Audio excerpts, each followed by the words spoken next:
right, welcome back everyone to the final Swiss round of Tuesday Night Eternals Holiday Invitational. This is the round where it's all decided who gets to make top four and who is the 1-3-1 that goes home sad with the with the bad tiebreakers. So this is what it all comes down to. So we are going to watch a pair of 2-1s battle it out for that slot in Jedi EJ versus Brody138. So I believe we just watched Brody.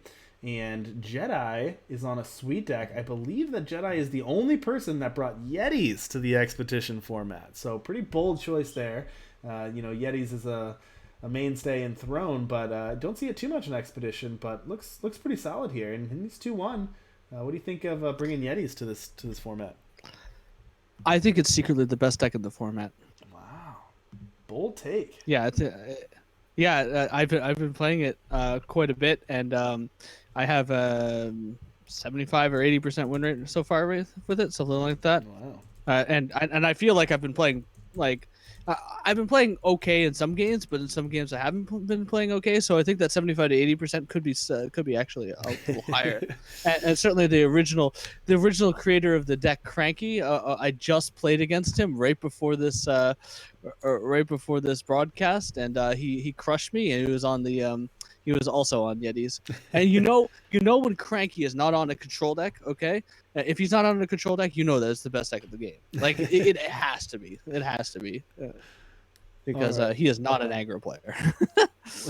While we are waiting for the players to get ready, you can take another look at the standings here.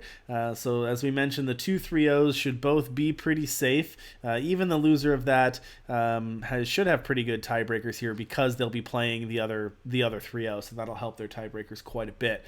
So both of those players should be in, and then you've got these other 5-2-1s playing it out for the last slot here. So you've got Sleffer, Mono J, Jedi EJ, Loco Pojo, and Gold 47, as well as Brody. The standings haven't updated here, but you see 6 players. So Brody is also 2-1, who will be competing for that slot as well. So we'll be pretty good here. As I mentioned, the prize pool right now is at $250. It's $130 to the winner, $60 to the runner-up, and then $30 to the other players in the top 4, the 3rd and 4th place players. So looks like the players are just about to get ready here. So let's get them set up. And then we will head down to the action. Yeah, they are not in the game yet. What's interesting about Cranky's version, I've seen other versions of the deck, is that it has the sweet tech of Iceberg Shiny Finder. Now, Iceberg Shiny Finder, it almost never amplifies, and even when it amplifies, it's not like super powerful, but it is a 3-cost 3/3 Yeti, which is interesting because you can play the Iceberg Yeti and have Pock immediately be able to bond off of it. The only 2 cards in the there's a very few amount of cards in the format that actually can do the insta bond with Pock, and that's Yeti Pioneer and the Iceberg Shiny Finder. That's the reason why it's there. Yeah, At least that's the reason why. Yeti Pioneer quite a bit. I was told. I was told this was I don't know. I actually have been running this exact list. Like it's not even a single card different from Jedi EJ's version / Cranky's version. So. I don't know. I don't know where the numbers come from, but through some magical alchemy, they've been it's been a very strong deck for me. All right, welcome everybody to round 4. This is the final round of Swiss. The winner of this match should put themselves in a very good place for a top 4 argument here. Brody138 on Haru is going to take out on the play, no play on turn 1. Jedi EJ is going to be on the draw, and they're going to fire off a Mischief Yeti on turn 1. Gotta love it when Yeti starts out with a turn 1 play. Yeah, for sure. Now, notably, they don't have the double primal, which is what they need in order to cast this Thudrock's Masterwork, and really Thudrock's Masterwork is the card you want to be casting on curve almost every single time. That is a very strong card. Okay, so Jedi Edge is playing correctly. They are on the draw currently against Brody, and so in an aggressive matchup, if you're on the draw, you want to play a little bit more controlling than you otherwise would. So I think that it was correct there to conflagrate there. Now it does unfortunately feel bad Brody taking also your turn off to play out the Yeti Pioneer, but you're right that's the play you got to make to win the game here. Following up with a 3/3 though, that's a little tough for Jedi to see. So now they're going to have to play out the Yeti Pioneer here. And they decided to go for the tap power source and play the 2/2. That means that next turn they have up to 5 power, which means that they can play the Wise and Crone. Now, unfortunately, they can't play the Wise and Crone before they play the Thoros Masterwork, which can kill an X2. But it's still the better play here, I think, to play out the 3/2. Now, Brody had the answer in the permafrost, but you know. Yeah, permafrosting the Yeti Pioneer, preventing it from attacking, which means they will not get +1 power this turn, which means this turn Jedi will only have 4 power, which is a little awkward with 2 drops and 3 drops in hands. Can't deploy double threats this turn, no matter how you cut it. Yeah, I think they're going to offer the trade. I think that Brody will not accept this trade because they are on the they're the aggressive Aggressor on they the are play. the aggro in this matchup. All right, and each guy is going to go for the okay. They're going to go for double play this turn. Yeah, they're going to decimate and go out for the Ash Elemental and then play the Wisdom Crone. So they are able to double spell by using the emblems here. So that's a way to maximize the power usage for the turn. Recognizing that it's not great to just play a 3-drop there and nothing else. Right. I think it was a very, very solid play for sure. Brody might just do the attack this turn. Yeah, and maybe play a threat, but that plays decently into the Thunderbox Masterwork for Jedi EJ. They're not gonna. You can't block this. Yeah. All right. Gonna trade with the 2/2. All right. And then Brody's going to follow up with the Yisha, but that permafrost is going to be pretty nice here. And actually allowing you to play out the Masterwork and the permafrost this turn is going to be pretty nice. I think you might end up just playing the Shiny Finder this turn. Just wait until next turn. Because the Thunderbox Masterwork, you can definitely double hit with the you can stun plus permafrost the 2 targets and then be able to hit through 3, but that's really not that good. Yeah, Brody's still at 21. You're not going to win the game by trying to race right now. There's a lot of damage still left to do this game. That is whether well, actually they're going to permafrost. So we don't actually know because they can still play the Shiny Finder. Some permafrosting the Yisha, decimating to get the Elemental, and yeah, they're just gonna go ahead and attack. So gonna play out the Shiny Finder here. Setting up for that future turns. Now, the permafrost is an answer to the 5/5 body in Yisha, but obviously it does not turn off the ability. So if Brody ends up having anything that matters for that, which they don't, they just have a finest hour in hand. But if they were able to draw something that matters, obviously it would still get the trigger there. Brody doesn't really have that much in the main deck that actually triggers from it. They mostly get like +1 health or +1 attack. From their units, they don't actually get super much deep on it, like having Seraph, and I've even seen people play the 1/5 endurance, but doesn't look like Brody's going that deep. Geez, I forgot what the name of it is. Yeah, I know what you're talking about though. I personally don't like that strategy do have because when you don't have Yisha out and you're just playing a 1/5 endurance in this format, and your opponents are playing things like Tazbu and Carvet, it feels real bad. Yeah, for sure. But you can still have things like 4 Sodi's main and 4 Seros main. Those are very solid cards just on their own. And then with Yisha, they definitely are much better. Is all right? Playing, so Sodi's? In the market, I believe that he's playing 1. I will take a look. Fortunately, Brody has had some awkward draws here. Just drawing power, nothing in hand but power in a finest hour. Yeah, they're playing 1 in the market. Yeah. And this is what this Yeti's deck does. It kind of, it's this site surprisingly outvalues you. Yeah, Sick. I mean, this all is they have is a for finest Brody, hour in hand with the. Yeah. I mean, this is gonna put and then Brody they get to down play 4. And then they get to play a Bam Sneaky Peeky, and that can essentially end the game. Oh. Yeah, I mean, this was tough. Brody had some rough draws here. Wasn't able to keep the pressure on as much as they wanted, especially being the aggressive deck on the play. But yeah, the value of the Masterwork being able to take care of some of these units with the permafrost. Oh, there you go, and end up snowballing face to get the 6/6. That's pretty good. That's 6/6 definitely snowman. outpaces a lot of the threats. Besides maybe Siditi, but Siditi just trades with it. So yeah, this is a good play from Jedi EJ. I didn't see that mostly because most of the time I swing with my Yetis and see the colored symbol on my market, and that's how I know when the Yep. when I can inspired prank. But Yeah. When you're attacking that lights up, you say, "Oh yeah, there's something I can play there." Now Brody, interesting, drew the smuggler this turn. Is there anything they can get with smuggler that stabilizes here? Lay siege isn't too bad because they can Pop have the 3 yeah. blockers. That's still not good enough, I don't think, though. That is good enough, but um, What's the last that remaining is mode? Is good it enough deal to one? actually. Yeah. Interesting Oh, they attack. decided to attack Wow. here. To I guess trade off they're with hoping the to 6/6. yeah, with the finest hour. They're looking to bluff here, kind of. They decide to go for it. That's not too bad for him because the lay siege will still be able Yeah, that's aggressive, but it to works. bring And the now you have the smuggler. You grab the lay siege, and you can actually line up 2 blocks here. yeah.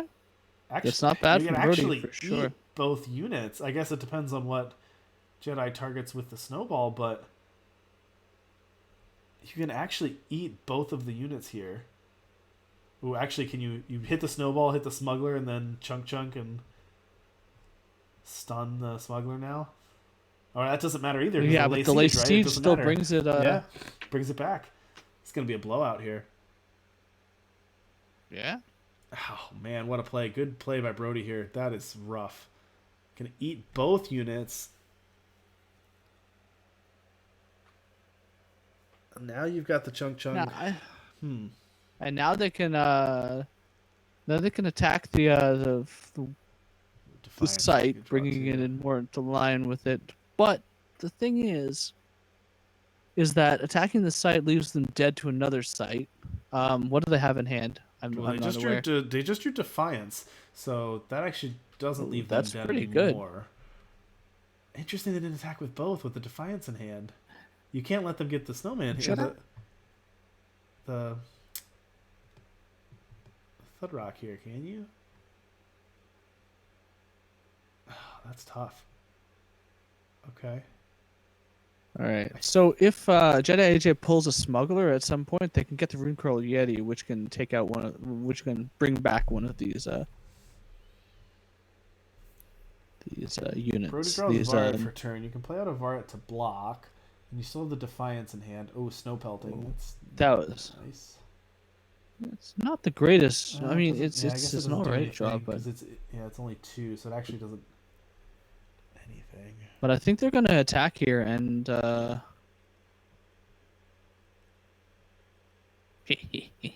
God, the Yeti sounds.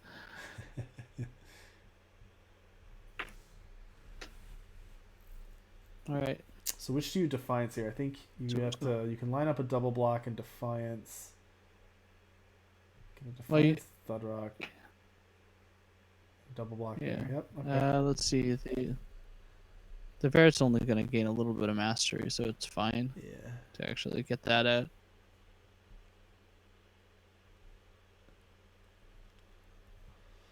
All right. And Jedi gonna play out the Aegis Elemental, making it a 3/1. Still having 2 threats now.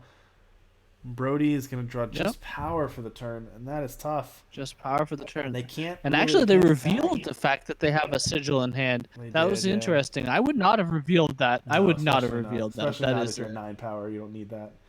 yeah. And not able to attack the site, so gonna have to trade here, giving Jedi another card. Jedi's able to play out another elemental thanks to these emblems. Plays out the one with the overwhelm. Not too sure which one I would have gone for. The Aegis unit, but I think the overall is a little better. Yeah, one Plays health around a probably little the bit more. overwhelm. Yeah. And now the Thudrock is going to come off the stun next turn as well. So that's going to do it. Jedi EJ is going to take game 1 over Brody. I'm telling you, man, this this Yeti's deck is sick. That was a close one. I'm sure Brody was frustrated with that hand. Actually made that a little bit further Yeah. than I thought they were going to. Now, if Yeah, Brody they did has, draw 9 power. they They did, did yeah, draw 9 9, power. 10 power, right? Because they had 10 power because 10 I have power. one in the hand. Yeah. Yeah. So a little tough draw there, but credit to Jedi for playing that out well. It was really nice, like you said. I think Jedi did a really good job early in the game to recognize their role and to not force in damage too early, make the right plays, keep stay alive long enough to be able to hit the site and stabilize, and then turn it around in the later game. Well, good patience there by Jedi for sure. All right. And the players are ready, so let's go down to game 2 here. This is one of those non-sight hands. It's solid, but I would have preferred a sight. Yeah, this is a little tough. You got just the Pioneer and then no other Yetis. I mean, the Smuggler's nice, but it's not the most explosive It's hand.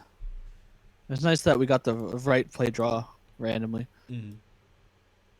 Brody's on the play, which is good.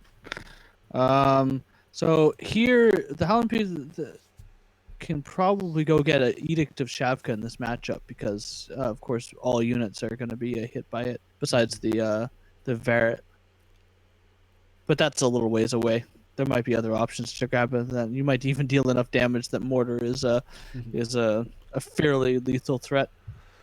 Actually, a little bit of a slow hand. I mean, if you can call these hands slow, but a little bit of a slower hand for both players here.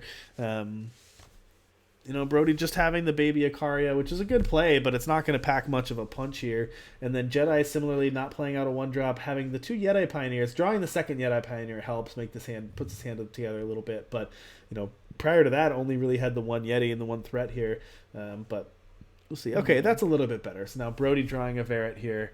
Although, turn late, really want that on turn 2. But I think Brody's probably going to end up cashing in on this Ikaria this turn, is he not? Because I would agree. Because there's so many snowballs and ways for Jedi EJ to do anything this turn. So yeah, I think you have to.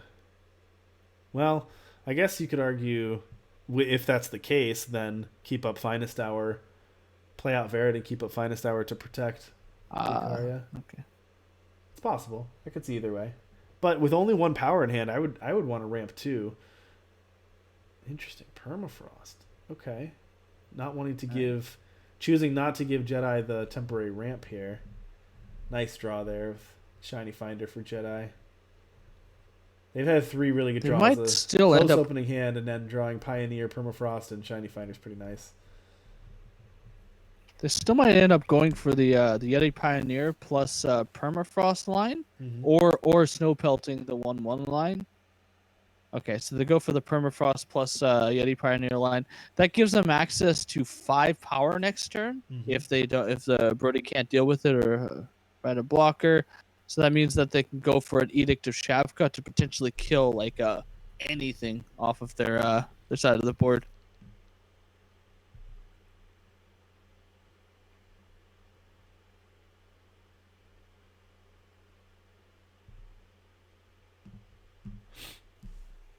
All right, so Brody here looking, and they do draw.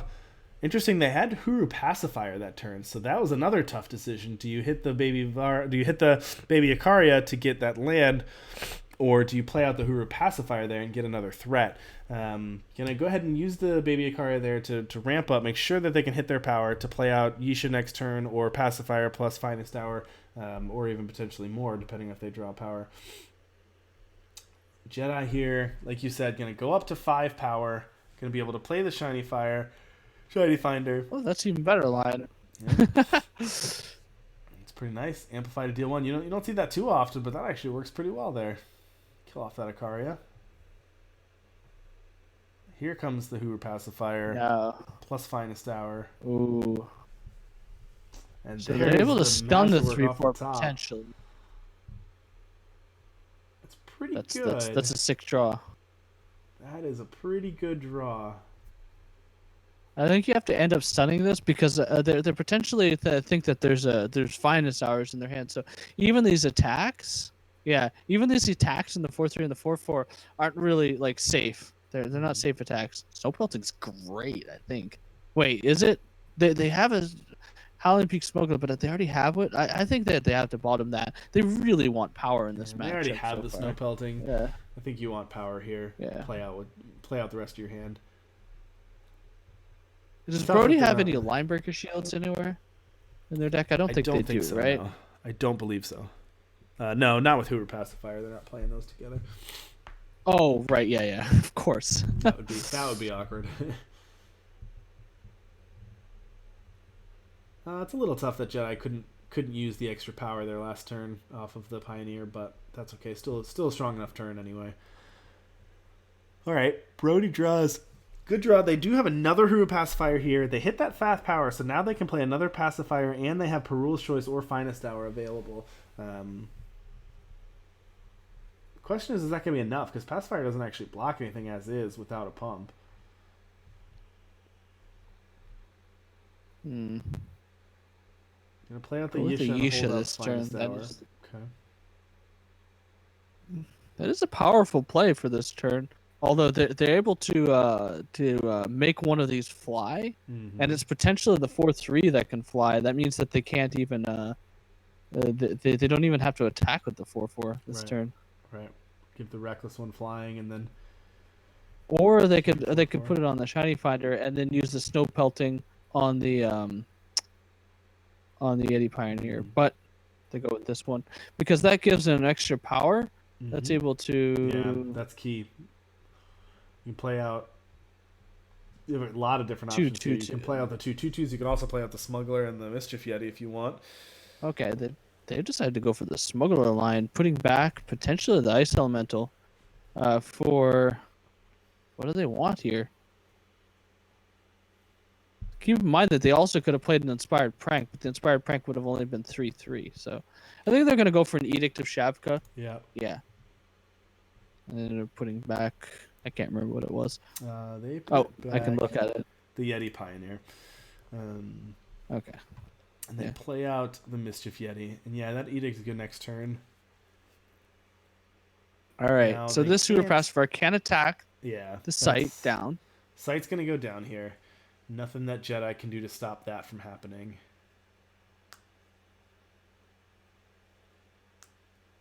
Which is actually a little tough. That prevents... That is tough. It also shrinks all the units. Yeah. It would have only been a snowball regardless, but as the last one. But you almost never think about getting the actual whoa, right? That they had that in hand as well. That's a 4/4. And actually, so interesting. They did draw Siditi that turn, but they don't have 5 Justice. So. That would have been a tough one. But if they draw Justice Sigil next turn, that Siditi's coming down. So they can Pock this turn. That leaves them with that's for free off of the Yeti Pioneer. And they can Edict of Shavka one of these cards. Do they have lethal here? Ooh, but Brody has a Finest Hour, do they not? Yeah. They do. They have a Finest Hour and a Perul's Choice. So they can actually prevent this. They can still snow pelting this. Yeah, they might have to end up snow pelting this. That's really not where they wanted the snow pelting to land because they could have easily snow pelting 2 things, right? No. Oh yeah, they can't cast the snowball. Both. The snowball, right? That's beautiful. That's way better. That'll be nice. That way they can keep the snow pelting until next turn, and they're able to. They're actually able to save their Yeti Pioneer as well because of the Pock. Didn't have to suicide in.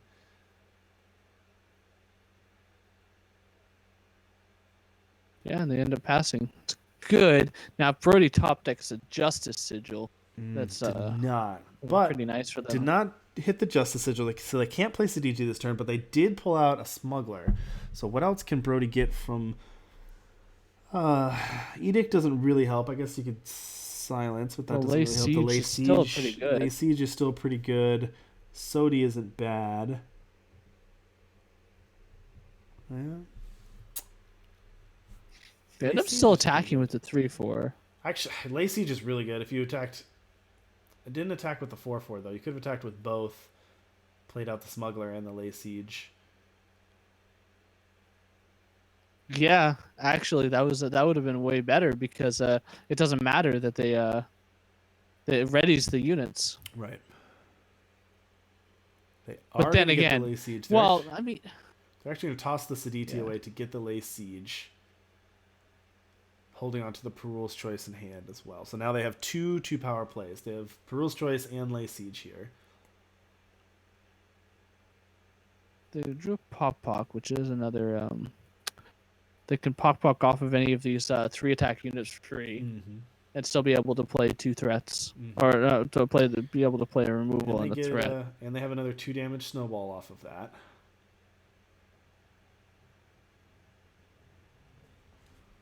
So they can't. So exhausted deal 3 damage to an additional enemy. So there's no way they can kill both units, right? Because they have to pop the Aegis with one of the spells, and they can't use the other one. Okay, so they decided to just attack the 1/5. They know there's a Lay Siege in Brody's hand. These are open deck lists, so Okay. So they know that Brody definitely went for the Lay Siege. What's the other card in Brody's hand? Perul's Choice. Just for Perul's Choice, okay. All right, so the Snow Pelting could potentially... Okay, they can kill...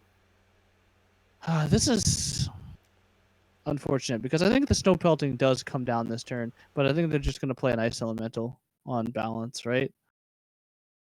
But the Perul's Choice is, of course, going to save the Huru-Set Pacifier, right? How does the Snow Pelting work with Aegis? If they cast this and he responds with the Aegis, can you actually... You can, okay. Okay. So you can still hit the other unit. Right? Yeah. So at least they pop the Aegis there. And now another... So now you've got Hooter Pacifier and Lay Siege again, and you have exactly 5 to be able to play it. So now you're going to land your 3rd Hooter Pacifier, plus having Lay Siege back up. That's 11 damage next turn. That's lethal. Yeah. So Jedi has to find a way to win this turn through a Lay Siege. They can, of course, snowball the 3/2. Yep. If they had... But there's no way they can get through the Lay Siege, though. No, it's just going to block 5. They're going to have 4 units to block. Yeah, 4 units. So only 1 damage is ever going to get through this board. Yep. Yep, that's not going to be enough. You know, Jedi was a little short on max power, but they did decimate a couple times. So yeah, they decimated a few times. They decimated once. All right.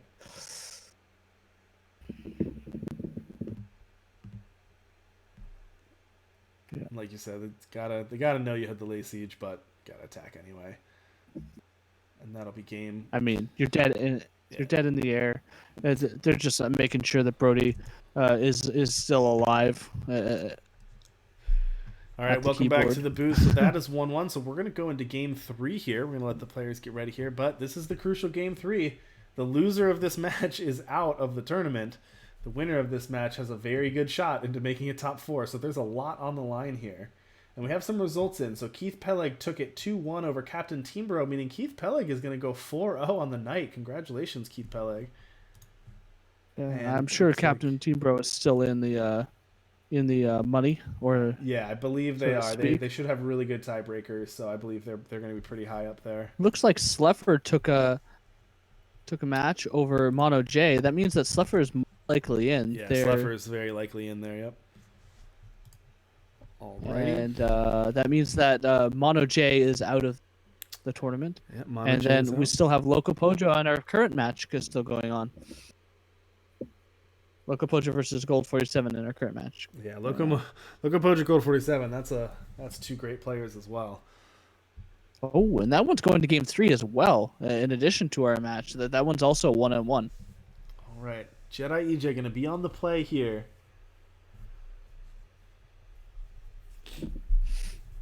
That's great for him. Pretty good hand for Jedi here. Going to play out the Snowslinger first. Having a Yeti Pioneer.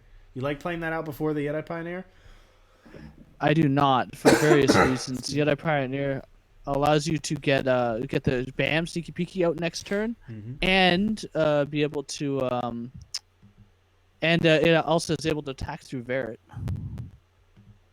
All right, so they're gonna get rid of one on the market. Oh, they get rid of the market Lay Siege, I'm sure. Good, yeah. Oof. Man, That's tough there. that's great. That's the only way they're winning. And that is the Lay Siege is gone for Brody. Nice play there by Jetty.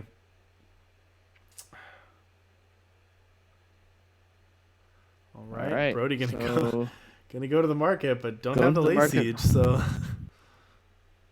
they could potentially go get an Edict of Linrai, which can take out some units from Yetis, but not them.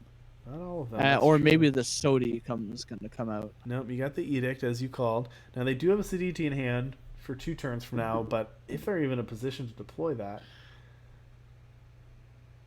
Do they just play another... I might just play another BAM here, right? They're going to snow because the thing is that when you play the Yeti Pioneer, you know that it's going to get Edict. You're giving them a target for it. Although it does take Brody off of tempo here if they decide to actually deploy the it this turn. Ooh. All right. All right, that's pretty good. That's a nice play by Brody there. Gives you a good blocker and essentially blocks the Yeti Pioneer. And the Yeti Pioneer now making it 0 strength cannot attack, so you can't actually get that. You can't actually get that +1 anymore. They do have the BAM CQPP coming out here. Notably, they do not have the second fire in order to cast this chunk. That means that any of the big threats like Yisha or what else is in their deck that they're spending, Siditi or Yisha, they can actually cast those. Whoa, this is an attack. Well, that's gotta be Siditi. Oh no, they don't have a 5th power. They don't have the 5th Justice or a 5th power? Either 5th power or 5th Justice. So it looks like they're probably just going to go... I mean, Yisha, I would assume. Okay, so they do have a threat. Oh, the Thunderworks Master. So they can play the Master Rock. They can actually still attack with the O2 and get the power this turn. That means that they can play the Conflict on a 3/3. That's sick.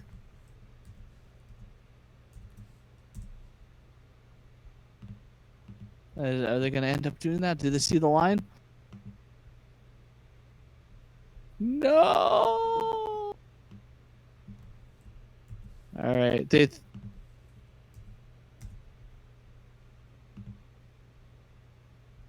All right. Then Yisha's going to end up blocking the 2/2 and then trade for a Conflagrate, which is not the worst trade in the entire world. That's a fine play as well.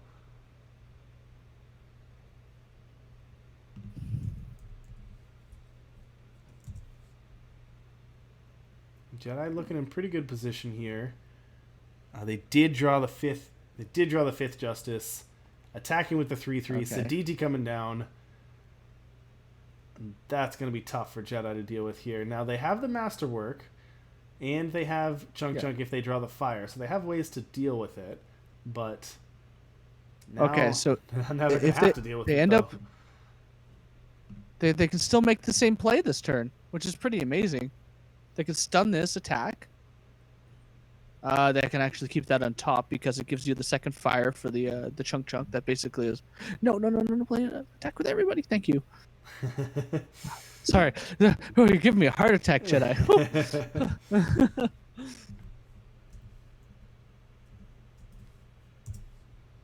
Beautiful.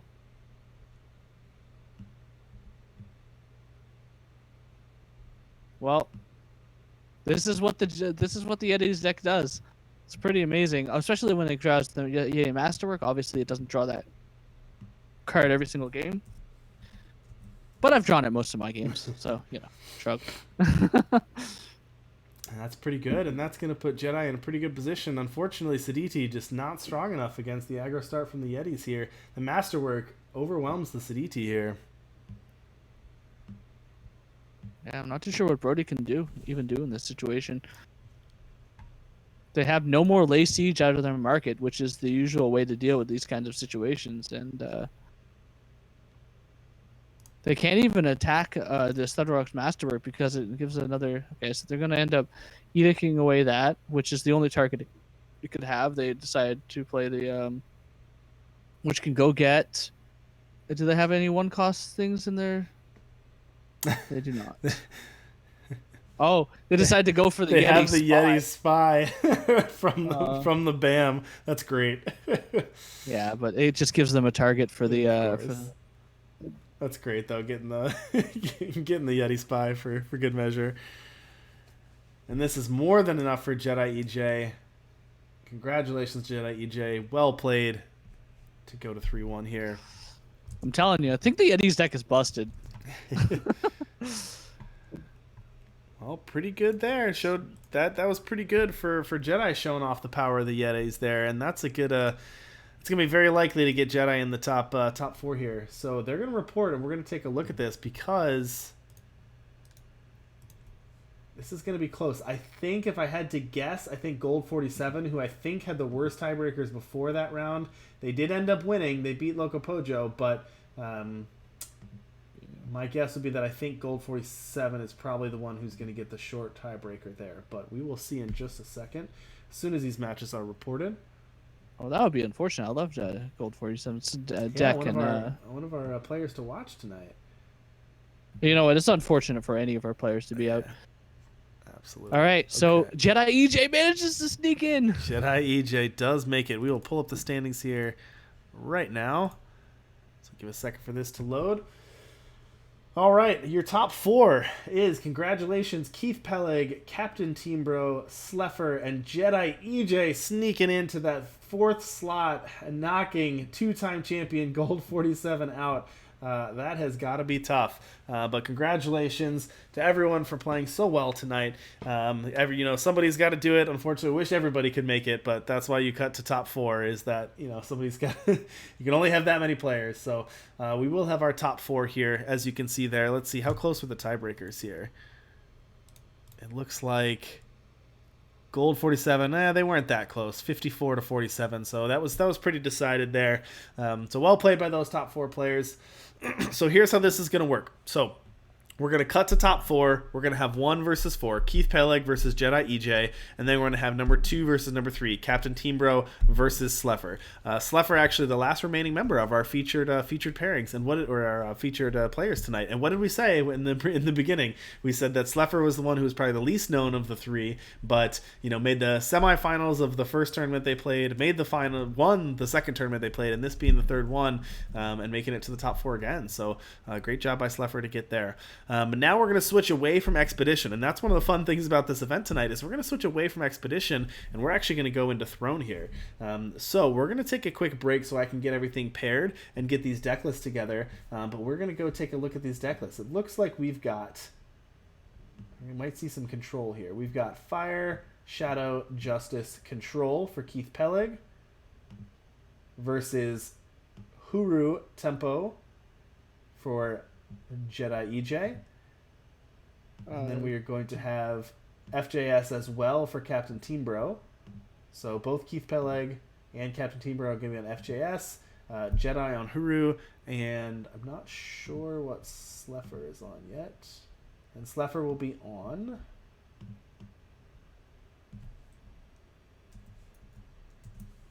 Let's pull this one up. And Sleffer will be on Felm Control. Gotta love it. Even-handed Felm. Look at that.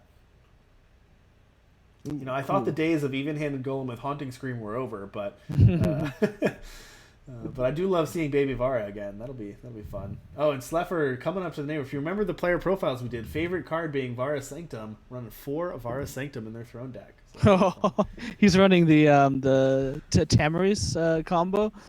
Is that what's going on here? I don't actually have to listen. I'm not sure. I have to take a look at that list. Okay, so we are going to take a quick break, a quick 5-minute break here. Let me get that counter set up there.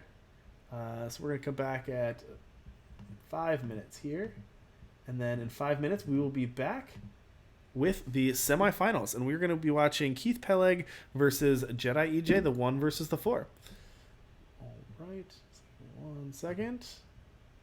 In the meantime, go ahead, get a drink, but don't go too far. We will be starting here in 5 minutes. If you'd like to donate, even $5 would be helpful. Anything you can do, go ahead, paypal.me/Tuesday Night Eternal. If you want to check out the January Throne League, that should be on the Battlefy page as well. So, be with you in just a second here. And we will see you all in 5 minutes.